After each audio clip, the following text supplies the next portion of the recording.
Dirty cheats, dirty, rotten cheaters. Now the Democrats have shut down the Department of Homeland Security in an attempt to return to open borders where criminals come in from all over the world. From the Congo, they come. You know, the Congo opened its jails, released all of its prisoners into the United States of America through the totally open southern border. Sleepy Joe Biden. ጤና ይስጥልን እንዴት አላችሁ ተመልካቾች? እንግዲህ ዛሬ ፕሬዚዳንት ዶናልድ ትራምፕ አንድ መነጋገር ሀሳብ ሰጥተዋል። በተለይም ከዚህ ከኢራንና ከራሳቸው ሀገር ከእስራኤል ከራሳቸው ሀገር ከአሜሪካ ጋር ካለው ውጥረት የተነሳ አንድ ሀሳብ ሰጥተዋል። ፕሬዚዳንት ዶናልድ ትራምፕ እንግዲህ የሰጧቸው ሀሳብ በጣም መነጋገሪያ ሆኗል። ከነዚህ ውስጥ እንግዲህ if it weren't for us the entire world would be under mortal threat እንግዲህ እኛ ባንሆን ኖሮ ወይም ደግሞ if it weren't for us ወይም ደግሞ እኛ ባንሆን ከኢራን ጋር እንግዲህ የተጋፈጥ ነው ኢራንን ለመጋፈጥ የሞከርነው እኛ ባንሆን ኖሮ ሌሎች ኃይሎች ቢሆኑ እንደምትሰማቸው እንግዲህ ህይወታቸውን የሚያጡ ሰዎች ቁጥር ወይም ደግሞ ሰው ልጅ የሚኖረው በሞት ሽረት ጉዳይ ላይ ወይም ደግሞ በመሞትና በመሞት ውስጥ ወይም ደግሞ ነገ ከነገ ወዲያ ምናምን ሞታለሁ እያለ በስጋት ውስጥ ነበር የሚሆነው። እኛ ስለሆንን ግን ያን ነገር ትሬቱን ቀንሰነዋል የሚል ሀሳብ ነው የሰጡት ፕሬዚዳንት ዶናልድ ትራምፕ። And the situation in Iran is also a stark reminder of just how high the stakes are for the midterm elections. If Democrats had won in 2024, our country would right now be a nation in terminal decline. I don't even know if we'd have a nation right now. The spirit was so bad. You know, something I'm very proud of, if you go back a year and a half, you know, we couldn't get people to join the military, the police forces, nothing.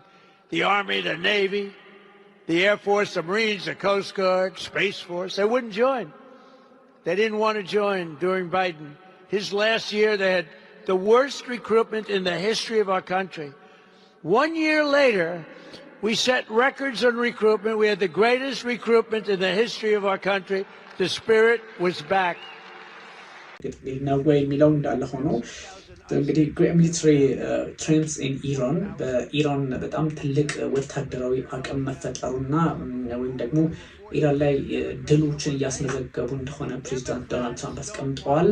ግን ሪፐብሊካኖች ቱ ስቴክ ቱጌዘር ሪፐብሊካኖቹ አንድ ላይ እንዲቆሙ ነው ጥሪ ያቀረቡት። ምክንያቱም ሪፐብሊካኖቹ እንግዲህ በኮንግረስ ውስጥ እንደምታውቁት የተወሰኑ መከፋፈሎችን እያመጡ ስለሆነ ከዛ አንጻር አንድ ላይ እንቆም የሚል ሀሳብ ነው የሰጡት። እንግዲህ በተለይ እንግዲህ ፕሬዚዳንት ዶናልድ ትራምፕ ይችን ያሉት አንደኛ ሪፐብሊካኖቹ ራሳቸው ጥያቄ ስላላቸው ያ ማለት በተለያየ መንገድ ሀሳባቸውን ማጋራት በመቀጠላቸው ነው ይሄ ጦርነት ላይ ካለም የሚል ሀሳብ ከማንሳታቸው ጭምር ነው እንግዲህ ፕሬዚዳንት ዶናልድ ትራምፕ በዚህ ልክ ሪፐብሊካኖቹ አብረን መቆም አለብን አብረን መስራት አለብን እያሉ የሚገኙት። ከዛ ውጭ ደግሞ ሚድተርም ኤሌክሽን አለ። ሚድተርም ኤሌክሽን ማለት የኮንግረሱን ቁጥር የሚቀያየር ነው እና በኮንግረስ ቁጥር ልክ ደግሞ ፕሬዚዳንት ዶናልድ ትራምፕ አሁን ቁጥራቸው በመጀመሪያው እንግዲህ ተርማቸው ማለት ነው ፕሬዚዳንት ሆነው ሲመረጡ አት ሴም ታይም የኮንግረሱ ምርጫም ተደርጎ ነበረ የታችኛው ምክር ቤት እና ከዛ አንጻር ፕሬዚዳንት ዶናልድ ትራምፕ አብላጫ ድምፅ ነበራቸው እንደምታውቁት በላይኛው ምክር ቤትም በታችኛው ምክር ቤትም። አሁን ግን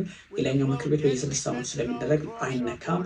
በታችኛው ምክር ቤት ግን ያለው ቁጥራቸው ሊቀያየር ስለሚችል ፕሬዚዳንት ዶናልድ ትራምፕ የሪፐብሊካኖቹን ድጋፍ አጣለው የሚል ስጋት አለባቸው። ከዛ አንጻር ነገሮችን እያዩ ይገኛል እና ሰው ምንድን ነው ያሉት ፕሬዚዳንት ዶናልድ ትራምፕ አንድ ላይ እንቆም የሚል ሀሳብ ነው የሰጡት። ምናልባት ይሄ ሚድተርም የ2 ዓመት ላይ የሚደረገው የፕሬዚዳንቱ አጋማሽ የስልጣን ዘመን ላይ ሲደረግ ይሄ ቀላል አይደለም። ምክንያቱም ፖለቲካሊ ፕሬዚዳንቱን ባይነካም ፕሬዚዳንቱን ከስልጣን ባያነሳም ምርጫው ማለት ነው ግን ፕሬዚዳንቱን ከስልጣን ባያነሳቸውም ግን የፕሬዚዳንቱን አቅምና የፖለቲካ ሁኔታ የሚመዝን ወይም ደግሞ ፕሬዚዳንቱ ውሳኔ የሚያሳልፍበት ቱል የሆኑትን የታችኛው ምክር ቤት አባላቱን ያሳጣቸዋል እና ከዛ አንጻር ኢምፒችመንት ወይም ደግሞ ፕሬዚዳንቱ ክስ እንዲፈጠር ያደርጋል። የሚፈልጉትን የጦርነት አዋጅም እንዳያውጁ ያደርጋቸዋል። ልክ አሁን ኢራን ላይ ያሳለፉት አይነት እንደዚህ አይነት ጫናዎች ስለሚፈጥርባቸው ለፕሬዚዳንት ዶናልድ ትራምፕ ቀላል ተደርጎ አይወሰድም እና ይሄ ትልቅ ቦታ አለው። But Iran would long ago have had a nuclear weapon if it weren't for us. The entire world would be under mortal threat, and the prospects for peace in the Middle East would be absolutely shattered forever and forget the Middle East, we would have a cloud over us too, because he would have used it, and they would have used it on us without hesitation. Our military would be woke, politicized, starved for resources. ICE would be effectively abolished. They would have terminated ICE so that all these murderers and drug dealers and killers and the mentally insane would be in our country instead of being shipped back to their country like only ICE could do. These are great patriots that have been abused. Americans saw the true and craven nature of congressional Democrats during my State of the Union, and we're not going to let that happen again. They really are. They're a party, and it's terrible to talk. I want it to be the old way where they got, Democrats, Republicans used to get together, have lunch, and then they'd fight a little bit, and, but it doesn't seem to be happening that way. And this is before me. Because if you go back to Obama, he was a great divider. He divided this nation. He was a lousy president. The worst president in history was Biden. But Obama was a terrible president. He was a divider. He did so many bad things.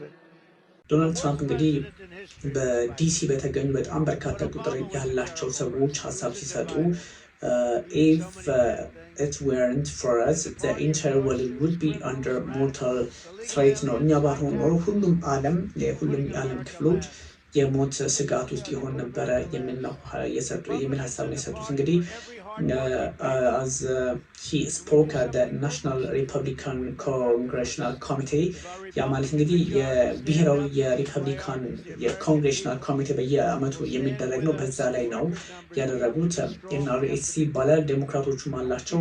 ዴሞክራት ናሽናል ዴሞክራት ኮንግሬሽናል ኮሚቴ የሚባል አለ። DRSC ዴሞክራቶቹም ያደርጋሉ። ሪፐብሊካኖቹ በዋናነት ያደረጉት እንግዲህ ይሄ ነው እና አኑዋል ፈንድሬዚንግ ዲነር ነው እንግዲህ ዌንስዴይ ናይት ነው ትላንት ነው ያደረጉትና እንግዲህ በየአመቱ የሚደረግ የገንዘብ መዋጮ ወይም ደግሞ ፈንድሬዚንግ ዲነር ነው። ራት ግብዣ ይደረጋል። በየአመቱ የሚደረግ ነውና ትልቅ ቦታ የሚሰጠው ነው፣ ቀላል አይደለም። ከዛ አንጻር እዛ ቦታ ላይ እየተናገሩ ስለሆነ ትልቅ መድረክ ላይ ነው ይሄን ሀሳብ ያጋሩት። እንግዲህ በኢራን would allow to have had a nuclear weapon if it weren't for us ይህ ጦርነት የተቀሰቀሰው እንግዲህ ከእስራኤልም ጋር ሊሆን ይችላል ወሬቨር ከእኛ ባንሆን ኖሮ ይህ ጦርነት ከሌላ ሀገር ጋር አድርገው ቢሆን ኖሮ ኢራን ምንድነው ኒውክሌር ትታጠቅ ነበርና ቀላል አይሆንም ነው። የኢራንን ጥንካሬ at the same time ነው የገለጹትና ኢራን በትክክልም ስጋት ነች ለኛ ሲሉ ለነሱ ስጋት ናት። ለራሷ ኩራት ብትሆንም ግን ለነሱ ስጋት ናት። ምክንያቱም ሆርሙዝ ላይ የሆነ ያለውንም ስለምንመለከትና the entire world would be under mortal threat ቅድም ነገርኳችሁ ነው and the prospect for peace in the Middle East would be absolutely sure forever በመካከለኛው ምስራቅ ምንም አይነት ሰላም ሊኖር አይችልም። ይሄ ግልጽ ነበረ የሚል ሀሳብ ነው የሰጡትና ፕሬዚዳንት ዶናልድ ትራምፕ they're on our side but you have to fight and you have to be tough. You have to be much tougher. And you have to stick together. Republicans have to stick together. ደግሞ ጦርነቱን አስቆሙታል የሚል ጥያቄ ቢነሳባቸው አላስቆሙትም ሊሉ የሚችሉበት አጋጣሚ ተፈጥሯል። ግን መካከለኛው ምስራቅ ሁሌም ቢሆን በቀውስ ውስጥ ቢሆን ነበረ እኛ ባንሆን እኛ አሜሪካኖች ባንሆን በተለይም ሪፐብሊካኖች ባንሆን የሚል ሀሳብ ነው ያለው። ሙሉ ዓለም የሚበጠበጥ ነበረ የሚል ሀሳብ ሰጥተዋል። በዛ ላይ ደግሞ ጆ ባይደንን እንደምታዳምጧቸው ጆ ባይደንን ክሪቲሳይዝ አድርገዋል። እሳቸው በጣም ወደ ኋላ በመመለስ በ2020 ምርጫ ላይ በጣም ለምን ተሸነፍኩ በሚመስል መልኩ ባይደን ይደብሯቸዋል። በቃ አይገልጸውም። በጣም የሚከፉባቸው ደስ አይሏቸውም እና ሁሌ በዚህ ምርጫም ሲያሸንፏቸው ከዛም በፊት በነበሩ ሁኔታዎች ሁሌ እና ጆ ባይደን አንዴ ስሊፕ ጆ ይሏቸዋል፣ አንዴ በጣም ዴሞክራቶችን ሰፕረስ ያደርጋሉ። ፕሬዚዳንት ዶናልድ ትራምፕ ልክ ናቸው ማለት ባይሆንም ግን ፖለቲካሊ የሚታይ ነገር ይፈልጋሉ። ወይም ደግሞ ይሄ እንግዲህ ፕራግማቲክ ካይንድ ናቸው፣ ወይ መምታት ወይም እንደዚህ አይነት ነገር ባህሪ ያላቸው ሪፐብሊካኖች። ሞር ዴሞክራቶች ደግሞ ዓለም ላይ ሰላም እንዲመጣ ከመፈለግ እና በዛ ልክ ስራቸውን በመስራት የሚታወቁ ናቸው። ስለዚህ ፕሬዚዳንት ዶናልድ ትራምፕ በዛ ልክ መቃኘት አለባቸው የሚል ሀሳብ አለ። እንግዲህ ሪፐብሊካን አንድ እንዲሆኑ ልክ ኖቬምበር ላይ በሚደረገው ምርጫ ላይ ሚድተርም የሚባለው ማለት ነው እሱም ላይ አንድ እንዲሆኑ ጥያቄ አቅርበዋል። ለምንድነው በዚህ ሰዓት ያቀረቡት ከተባለ እንደምታውቁት በዚህ ሰዓት ጥያቄዎች ስለሚነሱ ከዚህ ከኢራን ጦርነት ከተለያዩ አካባቢዎች በሚነሱ ሀሳቦች ላይ ጥያቄ ስለሚነሳባቸው እሷን ቀድመውን ለመዝጋት ነው። ምክንያቱም ኢምፒችመንትም ሳይቀር ሊነሳባቸው ስለሚችል ነው እና እንግዲህ የአሜሪካና የእስራኤልን ጥቃት እንግዲህ ፌብሩዋሪ 28 ላይ ስላለው ቴህራን እንግዲህ የሚሰጣቸው ምላሽ እየከበደ በመሆኑ እስራኤልና የአሜሪካ እሴት ማለት አሴታቸው እሴት ያው ሀብታቸው ወይም ደግሞ እንደፈለጉ እንዳይንቀሳቀሱ ከማድረጋቸውን ባሻገር በቀጠናው ላይ የተለያዩ ችግሮች እንዲፈጠሩ አድርገዋል የሚል ሀሳብ ነው። አራተኛው ሳምንት ላይ ነው እንግዲህ ነገ ቅዳሜ ሲሆን እንግዲህ ወይም አርብ ላይ ቅዳሜ አራት ሳምንት ይጨርስና እንግዲህ ኦልሞስት ወር ይሆነዋል ማለት ነው እና ቀላል አይደለም። ስለዚህ ኢራን እንግዲህ እስካሁን 1500 የሚሆኑ ህይወት መቀጠፎች እንዳሉ አስመዝግባለች። ዩኤስ ደግሞ 13 ሚሊተሪ አባላት ህይወታቸው እንዳጡባት ተናግራለች። 200 የሚሆኑ ተጎድተዋል። በእስራኤል በኩል እንግዲህ ከ20 በላይ የሚሆኑ ሰዎች ህይወታቸውን እንዳጡ ነው እየተነገረ ያለው እና በዚህኛው ልክ ባለው የፖለቲካ ውስጥ ሆኖ ነው ፕሬዚዳንት ዶናልድ ትራምፕ በዚህ እንግዲህ በኮንግረሱ በአመታዊ ንግግራቸው ላይ እንደዚህ አይነት ሀሳብ እየሰጡ የሚገኘው እና ትንሽ ፕሬዚዳንት ዶናልድ ትራምፕም እንደው እውነት እሳቸው በሚሉት ልክ ነው ወይ ድላቸው የሚል ጥያቄ የሚነሳባቸዋል። ግን ትራምፕ በሁሉም መንገድ አንድ ላይ ሆነን የተለያዩ ሰዎችን በመስዋዕት ሀገራችንን መታደግ አለብን የሚል አቋም ነው ያላቸው። ሀገራችንን ስንታደግ ምን እናደርጋለን፣ በምን ሁኔታ የሀገራችንን ፖለቲካ መፍታት አለብን እና የሚሉትን እሳቸው እሱ ላይ ደግሞ ትንሽ ትኩረት የማድረግን ጉዳይ ያስፈልጋቸዋል። ግን ፕሬዚዳንት ዶናልድ ትራምፕ በዚህ ልክ ሀሳባቸውን የሰጡበትን አጋጣሚ መልክ መመልከት ይቻላል እና የፖለቲካ መንገዶችን በግልጽ ማሳየትም ያስፈልጋል እና በጣም ብዙ ሰዎች ፕሬዚዳንት ዶናልድ ትራምፕ ምን አስበው ነው እንደዚህ አይነት ነገር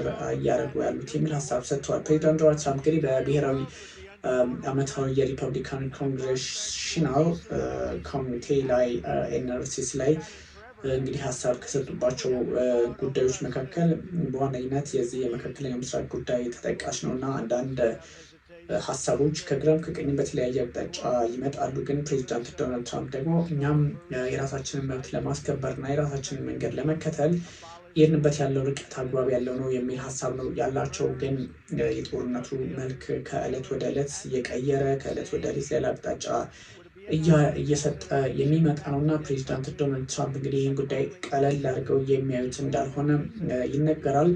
ቢገር ማጆሪቱ ለዚህ ለጂኦፒው ወይም ደግሞ ጂኦፒ ማለት እነዚህ የሪፐብሊካን ፓርቲዎች ማለት ነው። ጂኦፒዎች ማለት ነው፣ ሪፐብሊካን ማለት ነው። በዛ ላይ ብዙ ሀሳቦችን አንስተዋል። በተለይም ከዚህ ከኢራን ጦርነት ጋር በተገናኘ አንዳንድ ሀሳቦችን ያነሱበት መንገድ በብዙ ሰዎች ዘንድ በተለየ አቅጣጫ ይታይባቸዋል። ትላንት እንደነገርኳችሁ ሆርሙዝን ሰላም የነበረውን ሆርሙዝ አዘግተው በኢራን ያለውን ሶስቱንም ዓላማን አሳካለሁ ያሉትንም ሳያሳኩ አሁን ሌላ ብጥብጥ ውስጥ አስገብተውናል በሚል ዴሞክራቶቹ በተደጋጋሚ ይከሷቸዋል። እነዚህ ጉዳዮች ትንሽ ከፕሬዚዳንት ዶናልድ ትራምፕ አቋም ጋር የተጋጩባቸውና ትንሽ የፖለቲካል ኮንሰፕታቸውን እያዛቡ የሚገኙ ጉዳዮች ናቸው። ያው በእናንተ መንገድ እንድትተረጉሙትና እንዲገባችሁ በማለት ነው። ቴንክ ዩ ቬሪ ማች።